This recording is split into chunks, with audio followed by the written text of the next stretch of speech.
Do you ever feel that all of our life is one choice after another? And all of our experiences begin with a choice. And those choices determine the paths that we will take. And actually, the whole nature of the choices we make has everything to do with the quality of our life.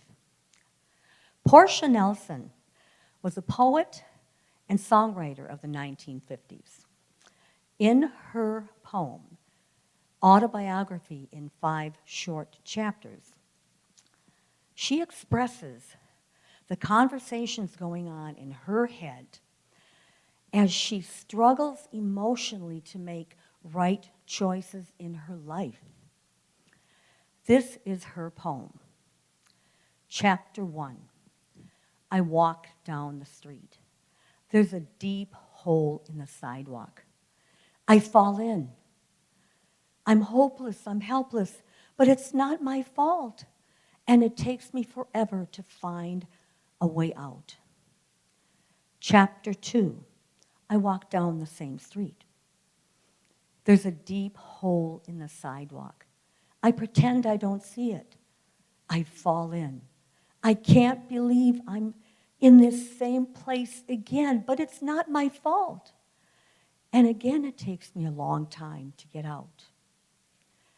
Chapter 3, I walk down the same street. There's a deep hole in the sidewalk. I see it there. I fall in anyway. I get it. It is my fault. I know where I am and I get out immediately. Chapter 4, I walk down the same street. There's a deep hole in the sidewalk. I walk around it.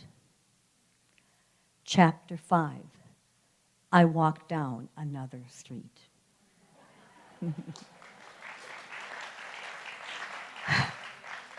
How long does it take us to finally walk down another street?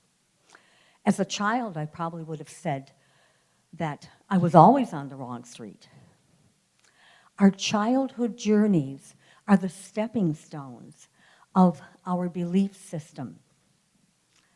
And my journey began in Germany when I was born after the Second World War. I was born in a convent, and my parents had lost one another during the war. And my mother was not able to take care of me at that time for a number of reasons. So the nuns found a wonderful couple that decided to take me in. I lived an idyllic life, running around in the forests, chasing butterflies and bunnies and playing with the duckies in the pond. And I believed that this couple was my family. They were probably some of the happiest moments in my life. But when I was about 3.5 years old, that all ended. My parents, who had found each other, came back to claim me. I was their child after all. They brought me to a displaced persons camp, a Ukrainian displaced persons camp, because they were Ukrainian, so obviously so was I. I don't recall how that all happened, but I know I was terrorized. I believed that I had been kidnapped.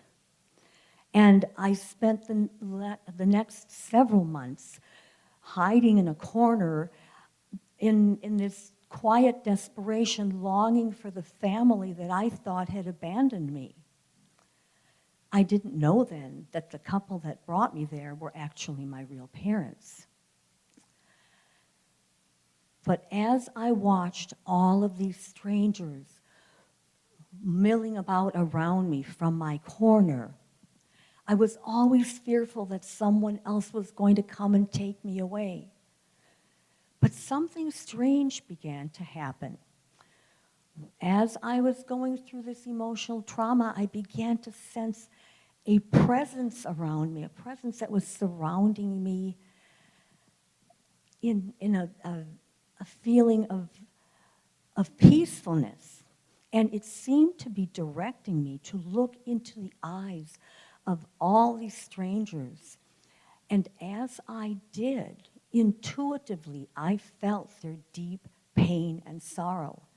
These were all people, after all, that had just survived the war. And I connected with their vulnerability, and I stayed with that feeling of being connected with them, and it actually eased my own pain. But then something else happened. I heard in my head the words, "Pomyatai, pomyatai," which means in Ukrainian, remember. I was being told that I needed to remember this experience. And I began to collect all of my emotions and thoughts and everything that was going on inside me in some deep crevice of my mind for safekeeping. This presence stayed with me for a while as I assimilated into this camp environment, and I got to know my real parents. I got comfortable with them. Mostly I felt safe with them. And I even started learning Ukrainian. As I was adjusting to this whole new environment, again, everything changed for me. When my parents and I and many, many of the other people there were immigrating to the United States, or America, as I always called it, or we always called it. Again, there was a terrifying journey, more chaos, more changes, moving about everywhere, and I was always terrified of crowds because I always thought I would get lost in the crowd or that someone would take me away. Near the end of that journey, I recall my father lifting me up and putting me on his shoulders and telling me to look in a certain area. And I saw all these people, we were all looking, they were looking at something. And as I was trying to see, I saw her. I saw her. It was the Statue of Liberty. And I saw, as the ship was moving, I watched her move past us. And I remember the crown. And I felt something at that time that it was something very special. On to our final destination, which was Detroit, Michigan. Again, another experience, more chaos, more changes constantly, and a new language. All of a sudden, I'm hearing another new language. All of these changes created a lot of instability in me. And I felt like I was standing on a rowboat that was tipping over back and forth, and I never knew when it was going to finally tip over. So there was a lot of instability, and this created insecurity in me. But nevertheless, I did adjust, and I learned the language, as you can hear. So we grew up in the Ukrainian ethnic community, and every Sunday we went to church, but every Saturday I got to go to Ukrainian school with all of my Ukrainian friends. That's where, and I know there's some Ukrainians here and they know what I'm talking about. But it was a place where we gathered, where I actually began to feel like I connected here, and this is where I belonged. Because in my other environments, I always felt like I was on the outside looking in, and it did keep me insecure for a while.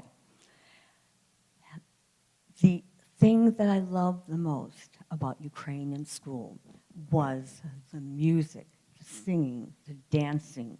I absolutely loved it and brought great joy to my life. But when I was 18 years old, my life turned upside down. Both my parents got sick with cancer, and they died 4 months apart. I was left with a 12-year-old brother to take care of. And I had just graduated from high school and taken a full-time job at the gas company. I didn't know that that was really the first step to my independence. And independence I was in no way ready for, nor that I desire it. But I knew that I had to be strong now. I had to be strong because I was head of household. I had a young boy to take care of. So I set out to figure out this life of independence and adult responsibilities, which I knew nothing about. In fact, I couldn't even pay a bill. My parents kept me very, very sheltered. And because we really had no relatives in this country, I depended on the good advice of all of my well-meaning friends who all wanted to save me. Okay. Lesson 1, I was to find a husband. And I didn't have to look very far because they already had someone in mind. So before I knew it, I was married to a charming, European, well-educated man, 8 years my senior, who was more than happy to take over my life. And guess what? I didn't have any of those adult responsibilities anymore. So I decided to go back to school and pursue my dream of becoming a teacher. I graduated. I completed Montessori education training. I gave birth to my beautiful baby girl. And I started a Montessori preschool business with my husband. I loved teaching, absolutely loved teaching. And everything went well for a while. The business was growing successfully, but our marriage was falling apart. After a long and difficult emotional divorce, I was left devastated and deflated. I knew I had to make some big changes in my life. And as I was trying to figure out what went wrong, I realized that I had never given myself time to grow up. So I embarked on the long journey into self-discovery. I was going to figure out what I needed to know to make better decisions in my life. So I read everything I could think of and took seminars, took classes, studied. And I learned that all of our experiences are triggered by unconscious choices. Unconscious choices that our subconscious mind took in when we were very young and when we had no filters. So we believed everything. We believed everything we heard, everything we saw, everything we experienced as true. The subconscious mind is basically just a receptacle for information. It does not evaluate what goes in there. So that's how we gather up all of our beliefs and everything we believe about ourselves, including our self-image. These beliefs then turn into what we think about. So as we think about those things. So have you ever asked yourself, why do I keep doing this? Why does this keep happening to me? Why is this always happening to me? And again, how did I end up here again? How did I end up with the same guy again? And so forth. So I know some of you are familiar with that. The key words here are always and again.